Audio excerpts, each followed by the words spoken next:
হাফেজ শব্দের বাংলা অর্থ কি? হেফাজতকারী বা মুখস্থকারী। আলেম শব্দের বাংলা অর্থ কি? জ্ঞানী বা বিদ্বান। মাওলানা শব্দের বাংলা অর্থ কি? ধর্মীয় নেতা বা অভিভাবক। মুফতি শব্দের বাংলা অর্থ কি? ধর্মীয় আইন বিশেষজ্ঞ। শয়তান সবচেয়ে বেশি কাকে ভয় পেতেন? হযরত উমর রাদিয়াল্লাহু আনহু। হাদিসে কাকে সর্বশ্রেষ্ঠ মানুষ বলা হয়েছে?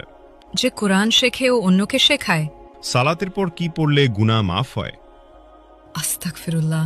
হযরত মুহাম্মদ সাল্লাল্লাহু আলাইহি ওয়াসাল্লামের সাথে সর্বপ্রথম কোন প্রাণী কথা বলেছিল? উট। নফল শব্দের অর্থ কি? ঐচ্ছিক ইবাদত।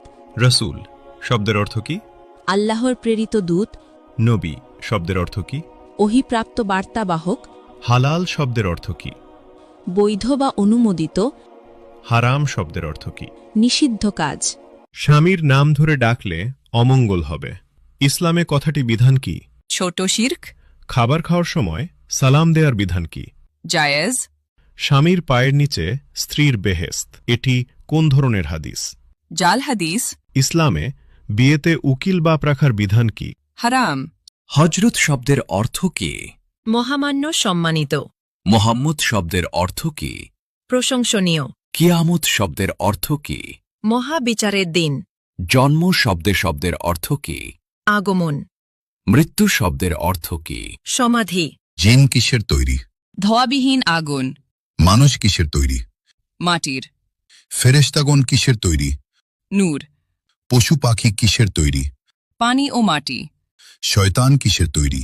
ধোঁয়াবিহীন আগুন। মিকাইলের দায়িত্ব কি? রিজিক ও বৃষ্টি। ইসরাফিলের দায়িত্ব কি? সিঙ্গায় ফুক দেবেন। জিব্রাইলের কাজ কি? ওহি পৌঁছানো। আজরাইলের দায়িত্ব কি? মৃত্যু দেওয়া। কিয়ামতের দিন সিঙ্গায় কয়বার ফুঁক দেওয়া হবে? 2 বার। হজরত সুলাইমান আলাইহিসসালামের কতজন সন্তান ছিল? 1 জন। হজরত দাউদ আলাইহিসসালামের কতজন সন্তান ছিল? 19 জন। হজরত মুহাম্মদ সাল্লাল্লাহু আলাইহি সাল্লাম এর কতজন সন্তান ছিল? 7 জন। 3 পুত্র 4 কন্যা। কোন নবী এখনো জীবিত আছেন? হজরত ঈসা আলাইহি ওয়াসাল্লাম। হজরত মুহাম্মদ সাল্লাল্লাহু আলাইহি ওয়াসাল্লামের নিজ হাতে তৈরি মসজিদ কোনটি? মসজিদুল কুবা। কোন নবী সবচেয়ে বেশি দিন জীবিত ছিলেন? হজরত আদম আলাইহি ওয়াসাল্লাম। পবিত্র কুরআনের প্রথম শব্দ কোনটি? ইকরা। কোন নবীর নাম আল্লাহ নিজেই রেখেছেন? হজরত ঈসা আলাইহি ওয়াসাল্লাম। হজরত মুহাম্মদ সাল্লাল্লাহু আলাইহি ওয়াসাল্লামের জন্ম কত খ্রিস্টাব্দে?